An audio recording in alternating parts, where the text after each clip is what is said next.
Hey, Phil, welcome to the NTM Growth Marketing Podcast. I'm excited to speak with you today. Thank you, Andrew. Excited to be here as well. And I'm very interested about Nudge Coach and what this organization is about. And just to start off, love to hear what's your role at the organization and what is Nudge Coach all about?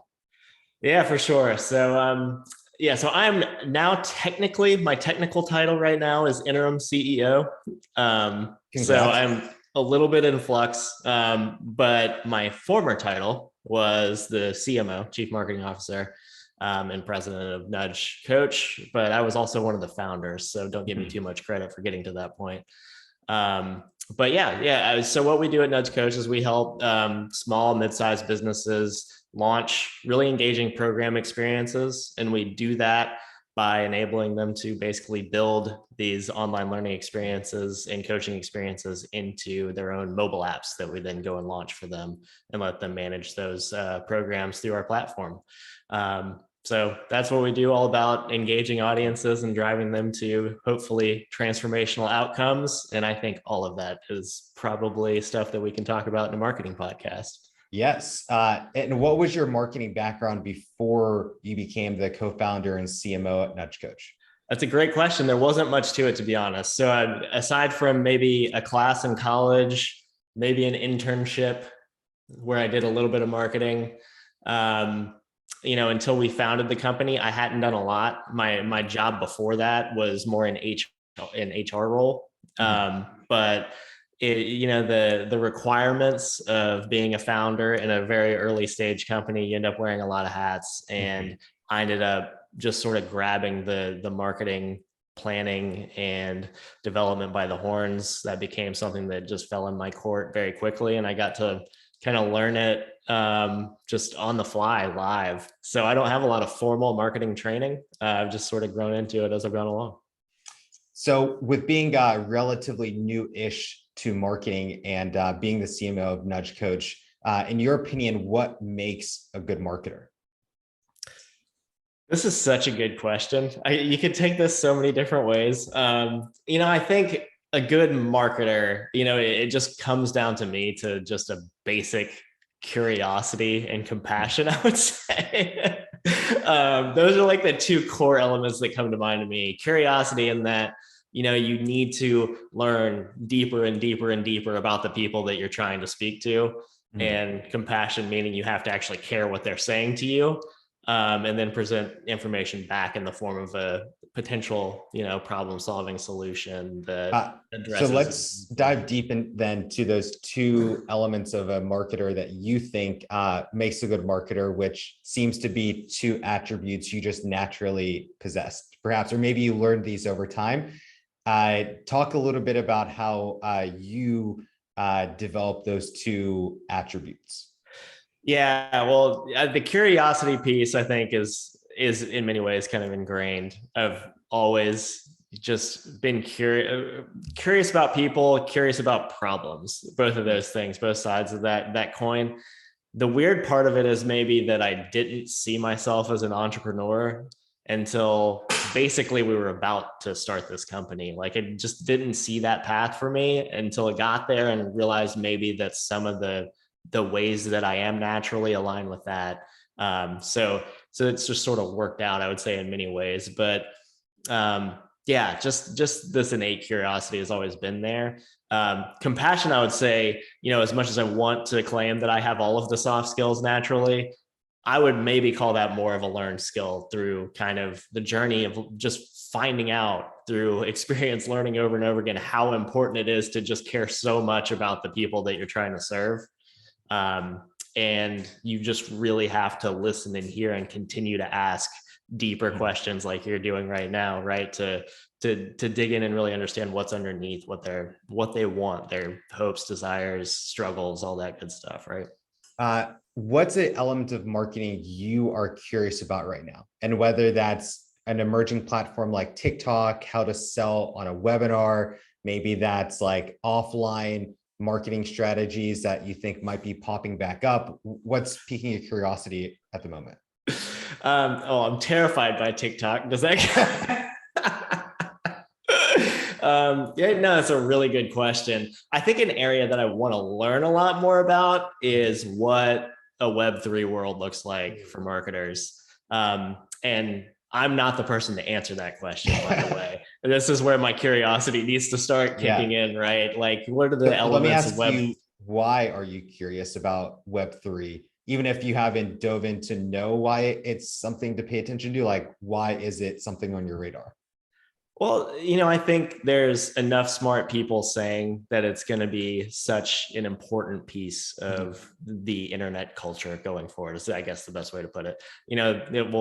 I don't think it'll replace everything, right? But there will be Web 2 stuff and Web 3 stuff. And then what, Twitter guys working on Web 5 stuff. Right. I saw that. Right. So the ball keeps rolling, right? But there, and I think fundamentally marketing, the job like stays the same principles stay the same, but differences in like the way identity is handled in Web3. Again, I'm not technical enough to really dive deeply into this conversation. I just know enough to know that there are some really interesting questions that will be raised for marketers as that becomes more mainstream. And I like digging into new problems to solve, and it sounds like an interesting one, right? With your business model at Nudge Coach, there are some B2B elements with the enterprise technology you have. What are some ways B2B marketing differentiates itself from a direct-to-consumer brand, in the sense of, this mirror mug I bought off of Amazon, and it's like a spontaneous purchase for $20? Yeah. Well, I think that's an interesting point, because like a mug, right? A product purchase in the moment I think more of a different thing than like that versus like a service that you're going to be working with someone, is more of a different prospect, a different marketing task than necessarily B2C to B2B. In my opinion, I think that really the fundamentals again are the same. Like there's a person on the other end that has hopes, desires, fears, all that good stuff. Really the difference is the organizational context that you're speaking to them within. Like they're thinking in this different context that could be unique to those different individuals, and their all those other pieces, their hopes, desires, fears, live within that context that they're trying to address. So it's just really a different language to learn how to speak, and you have to learn how to speak to like the additional rule layers that will be in place, or like they're worried about making their boss happy and learning what kind of language their boss would be speaking. So those added layers of context, I think, are the main difference, and I find them really difficult, honestly. Like I think jargon is very difficult for me to wrap my head around a lot of times. I'm very bad at, like, famously bad at acronyms. Like anyone on our team, if they say an acronym, I go blank, and I should know all of them by now, of course. It just doesn't stick with me for whatever reason. So those kind of jargony pieces, I think, are really challenging, but a lot of them, are really relevant to B2B marketing. You just brought up a really great point, and it goes back to the compassion element of being a marketer. So say you are marketing to, like, let's say another chief marketing officer. That individual is going to be judged in their own job performance, perhaps on, cost or enterprise technology that they enrolled their boss into. So how can you show some compassion in that marketing and sales process versus like the direct to consumer, like I buy this, and if it doesn't work, like I've no repercussions in my life. I just throw it away in the trash. Yeah. Which does, I mean, there's a lot more addressing those fears, I think, in organizational cultures. And that sounds dark, right? But your job is like, that's a high stakes game for all of us, I think. And it comes with some extra baggage. So, a CMO, let's say in a high growth company, like they're going to be stressed about having to report out like growth metrics to their board and stuff like that. So you want to, provide some kind of, whether it's social proof or assurances that, you understand that aspect of what they're trying to accomplish. And here's why you're not going to have to present a terrible report to, your CEO or the board or the investors or whomever you're going to be presenting in front of. Something I get asked weekly is, are webinars still a thing? And I saw. I ask myself that weekly too. Well, I'm glad I'm not alone, because then I always self-reflect where it's like, well, maybe they are. I don't know. They seem to be working for our clients. And your team has a lot of webinars from an education standpoint. So let's just share kind of why do organizations use webinars? Like, why are they a good marketing tool for a company? Yeah. So I think the answer is, I'm sure, very widely. I can tell you that at the core of it for us is, if, in marketing, especially digital marketing, so often you have like a second to grab someone's attention. Right. And that's stressful for us. So we got to come up with magic words, we feel like, all the time, where, we might not always get that right. But if we can get someone to a place like a webinar, we've captured that just invaluable attention, sometimes divided, sometimes undivided, right? We can't tell what's going on their end a lot of the time, but it's such a unique opportunity to just have someone really be able to look at you in the face, let you fully explain something, not just in, again, if you're relying on marketing jargon in like a 2-second piece that they're going to just see visually.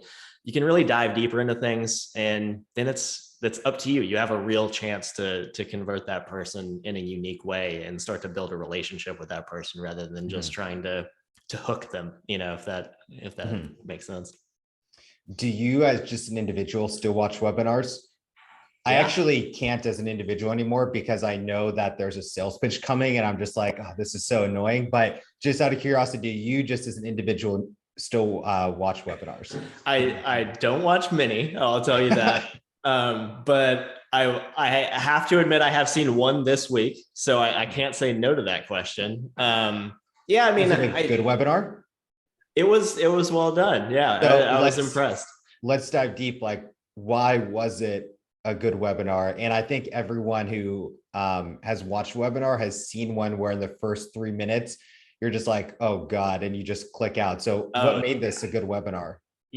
Almost immediately, right? If it's going to be, so I'll do 2 things here. One, I'll describe the thing that we're all experiencing is the one where it's like 90% social proof for why you should buy something at the end. It's 5% maybe of some little nugget of value. And then the last 5% is literally the sales pitch. I think the one that I was on, it was run by this company called Growth Tools. And they did a really good job, like, up front, providing a specific, they shared basically a use case from their own business as the intro to the webinar. And it was a hook that was interesting, relevant to the topic, and provided immediate value to everyone who was there.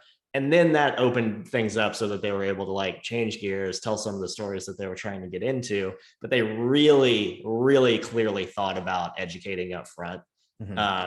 And I think they just did a really great job. There were little bits and pieces of it that were, really savvy marketing moves, like getting people to engage, asking a question about whether they thought, this version of the A/B test or that version of the A/B test performed better. People were engaging via chat, and I think they gave away a book or something like that. So they're applying all these tactics that were great, but the core of it was that they were actually providing clear, tangible value up front, and then going into the rest of the show. What do you think of long form podcasts as another educational tool for B2B companies? Love. Why do you love long form podcasts? Well, maybe it's because I'm not particularly concise. So, it appeals to me. But no, so a couple of things about podcasting I think are fantastic. One, there's no inherent time limitation. And we just communicate differently when there's a time limitation. Right. I think one of the reasons a lot of broadcast television is less relevant nowadays, because let's take a sports show or something, right? There's these really defined blocks, and then they have to get to the advertisement. It feels very scripted and inauthentic at times. Yeah. So even when there's a panel, they know they have 12 seconds to make a point. So it's just blah, blah, blah, blah, blah, just firing as fast as they can. in a podcast, there's no limit there. We can explore the space, we can explore the conversation, and that just leads to valuable information being exchanged. And I think people just want to hang out with people, and podcasting feels a lot more like hanging out with people than a lot of other mediums do. So I'm a huge fan. It humanizes a lot of things. There's something about just hearing human voice. I think there's something there too. There's a lot of layers of this that I think make it an incredibly great channel. The last one I'll speak to is that you can listen to a podcast while you're doing almost anything. Yes. So it's incredibly accessible. And I think that's an important element to add into. I like this really nerdy AI podcast with Lex Friedman, and he posted a LinkedIn update saying he had a 5-hour podcast that dropped the other day, which to your point, like, what in the world I think it was, I might be mistaken. I think it was someone from Google or ex-Google employee, just the depth of a conversation in 5 hours about AI technology and where they probably could take it is pretty extraordinary. That is wild. But I mean, that kind of thing, like, even if people listen to an hour of that's incredible. Right. If you really think about it, like, say what you want about Joe Rogan, the fact that he's engaging people for 3 hours at a time is impressive. Totally. So, and I just think there's something to that. It's he's doing something that's relatable. He's having conversations. Sometimes he's saying really, really crazy, weird stuff that, I wish he wasn't saying, but, people are connecting with him. Let's bring it back to Nudge Coach. What does marketing success look like at your organization, and whether that's something qualitative, quantitative, just feel good vibes in the office? Like, what does marketing success look like at your brand? Yeah. So with my new CEO hat on, relatively new, I've been technically in the interim role for almost a year. I have to admit that the first thing I think about when this question is asked is like, oh, well, obviously it's like higher growth rate. And I'm thinking about less churn, and I'm thinking about like, more success for our customers means expansion revenue. Basically everything, if I were to draw our little flywheel, everything that would go into that. But underneath all of that is just really, you can get a sense, I think, and feel within our team interactions, sort of the quality of the relationships that we have with our customers and the trend lines for how that's going. And that permeates the whole business and affects how everyone does their work every day. And that starts with how the marketing and communication is running, how effective it is. Is it bringing in the right people in the first place? And then the way I think of marketing, it goes all the way through the experience, right? As I'm sure you do too. So like, we have customers that are using our platform that are years into this, and we're marketing new features to them and talking to them about new ways they can take advantage of things. And when they're really getting value, those relationships just feel so positive when we're having touch points with them. And like, it really does change the vibe and the air within the company. And like our all hands meeting at the beginning of the week is just so much more positive. So it's that stuff you can't measure, or maybe you can. I'm not savvy enough to measure it, but that's the stuff that, like, if I'm honest with you, I can really tell things are working when we have that feeling, that vibe, and those conversations going in the right direction.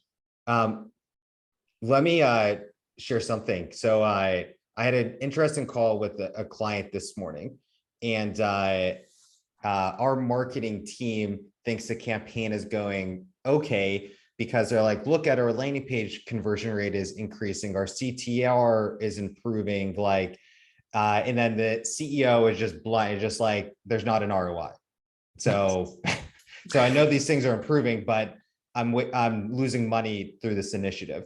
So as marketers, yes, those things are great, but most of the time you're going to be reporting into a CEO who's going to be like, okay, am I losing money on this initiative? So how can marketers, yes, be concerned with landing page conversion rates improving, but also speak CEO language to really solidify the work that they're doing that could be leading to that positive ROI a few months down the line, but they're, in a learning phase of a Facebook campaign maybe right now?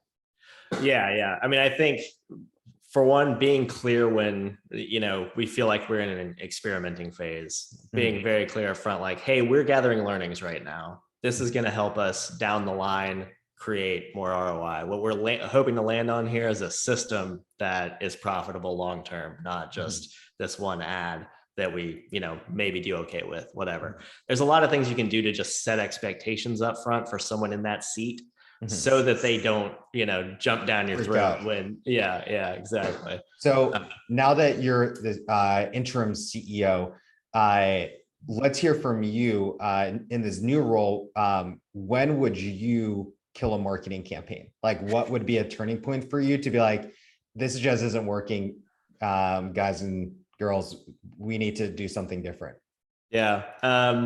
I don't know if I can give you numbers to that or anything like that. It could just be an intuitive hit as well. Yeah, I think it is always, as much as we love to explain things through numbers, I think in real life, it's so often post-rationalization of what we just felt was the right move, right? And all we can rely on is our experience to tell us that. Obviously, the numbers are a factor in that. They're not the whole thing. So it's hard to answer that question. If I feel like it's not aligned with the ideal customer we're trying to bring in, that's going to be like a dead giveaway. That there are certainly examples of us doing things like that in the past. If I don't see the upside to even continuing experimentation in a certain area, like it's not, maybe just not like a channel I feel confident in, maybe I'll be a little more subjective in that case than I should even. But I also hope that my team will push back against me on that kind of stuff. So it's all a conversation, I think. I don't like to be just saying, you know what, we're cutting that one off, it's done. Well, let's engage about it a little bit more than that and figure out, whether this makes sense from all of our perspectives. What is a marketing opportunity that you're pursuing at the moment with Nudge Coach? So I think our biggest opportunity is also our biggest challenge right now.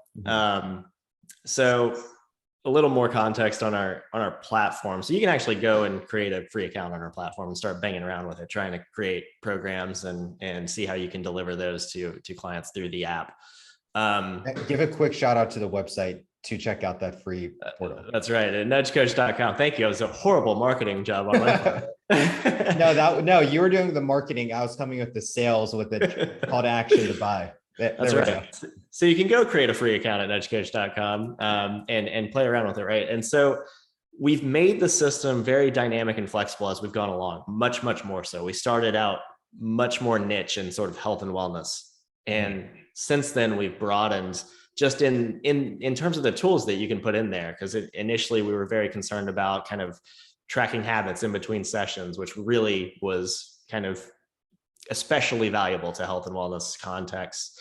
But now we've kind of built this really flexible content delivery system on top of that, kind of like delivering like an online course over a cadence over a period of time, but with ongoing tracking and engagement directly with a coach baked in there. But what that's done to our target audiences is it's expanded them quite a bit into a bunch of different verticals, which is equal parts exciting and terrifying when you're thinking about it as a marketer, because all these people bring in, like in different industries are almost like different countries or cultures, right? Like they have these different kind of like backgrounds and just ways that people think about things.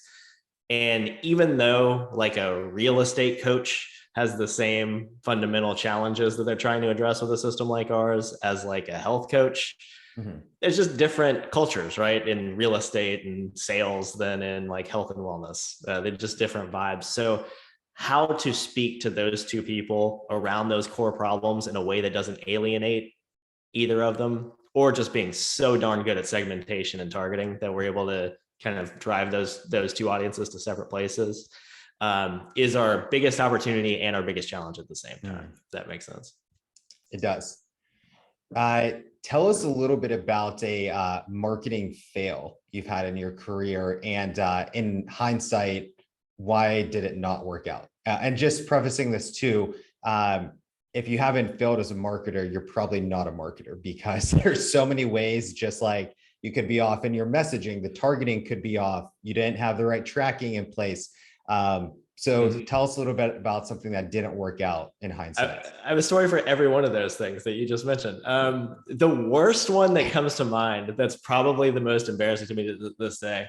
Well, so we raised a little money as a company like a couple of years ago. We closed a round, and inherent in that process is I think a little bit of expectation and pressure to like quickly ramp. And so one of the things that we did and had planned for, to be honest, was we had been introduced to and referred to this agency. Won't say their name for the sake of this, where this is going, but great guys, great pitch. They really, like, we were gobbling up what they were telling us. But we kind of shifted to something that we hadn't done before. We kind of grown the business based on kind of inbound marketing principles, SEO, that stuff. And they really were pitching an opportunity to jump into display and learn quickly and iterate through more kind of aggressive display marketing campaigns. And that being a little bit outside of any of our like core discipline or knowledge, we were really leaning on them, and we just, we kind of gave in to, I think, the forces around us a little bit before we really knew what we were doing and thought fully about whether it was aligned with the type of customer we were trying to attract, whether that was going to be a fit. Because really the goal of the campaign was to drive as many new free accounts as we possibly could. And the theory was that we had metrics that showed we could convert X number of those free accounts into paid accounts and so on. But if you're not driving the right free accounts, those metrics change very quickly. Was it like spam accounts from like random parts of the world? It spread out all over to different parts of the world. And that was an issue that we had. And we sort of went through a series of issues, but they were all fundamentally, like we were not driving the same quality of free account that we had been before. So our metrics were pointless. We were asking the wrong questions at that point. And we just blew through, I don't even want to know how much money we spent on that campaign before we axed it. So that maybe would have been one of those cases where I wish I axed it quicker. But just combined with the pressures of wanting to ramp quickly after an investment round and kind of trusting these guys, we just went for it. And we weren't asking the right questions. We didn't consider enough, again, who our customer was. It feels even gross in hindsight to me, because it feels like at the time it was almost like a marketing version of a money grab, rather than really taking that time to be compassionate and remember who you're wanting to work for, right? Who you're wanting to do this work for.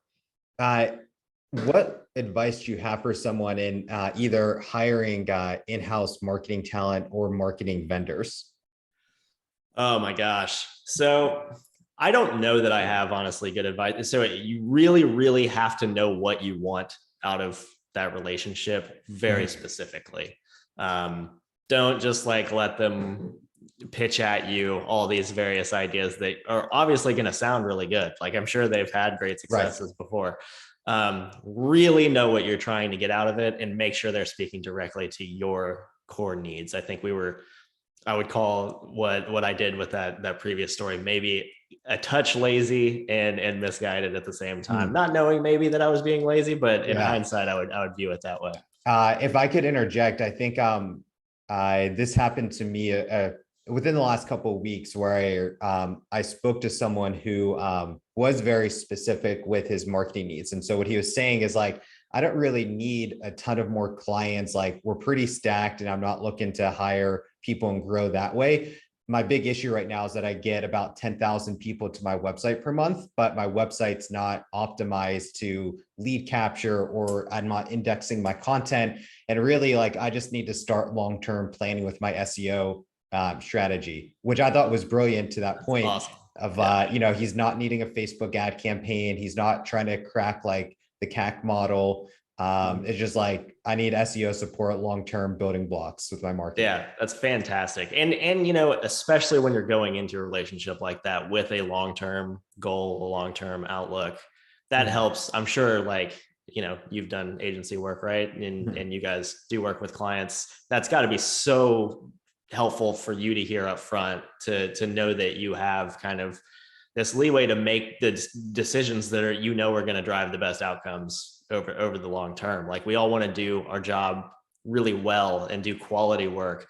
And when there's enough forethought and planning in place to know that, hey, I want this to be a long-term thing, you can really, freely pursue that. I think that that's better for everybody. Yes, exactly. And we have one last question, but I'll just add in to your point too. We actually, I don't want to pitch our agency, so I'll market it. I won't sell it, but we did that actually intentionally. We hired some fractional CMOs to start off client relations, so people can actually get clear on what their best marketing medium is versus pushing someone to Facebook ads when, really what they need to do is just fine tune the referral program, because like that's a big driver of revenue for them right now. Yep. That's fantastic. So like being in a space where I work with a lot of coaches will always talk about meeting people where they are in order to get them where they're going. Yeah. You guys are doing a great job doing that, it sounds like. Thank you. So the last question today is, what is the best purchase you've made for under $100 in the last 6 months, and why? Can this be not marketing related at all? It can be personal, professional. Someone has given the answer of Netflix because he loves Stranger Things. And that was the best thing he's done in 2022. It's hard to compete with that one. I mean, I do really appreciate the nostalgia kick I get every time I watch Stranger Things. But for me, I've got to say, so this might have been $101. I don't know, something around that. It was like a Groupon thing. But my wife and I moved to Charleston, South Carolina, about a little less than a year ago. And we have a toddler, so we don't get out a lot. But we were able to get this, just kind of spur of the moment, found this on Groupon or something. A deal where we had dinner on this boat that was basically touring us around Charleston Harbor at night. And just this experience, and the fact that it wasn't like $1,000 was just amazing to me. And the value of getting to reconnect with my wife after a crazy move and having a now 2-year-old was, I mean, immeasurable compared to a lot of the other purchases I've made. So for me, it's always something that's going to be relationship oriented, typically experience oriented. I'm more interested in those things than like, I bought this cool microphone that makes me sound good, that kind of thing. Perfect, Phil. Well, thank you so much for coming on the NTM Growth Marketing Podcast. And it was awesome to speak with you today. Likewise. Appreciate it, Andrew.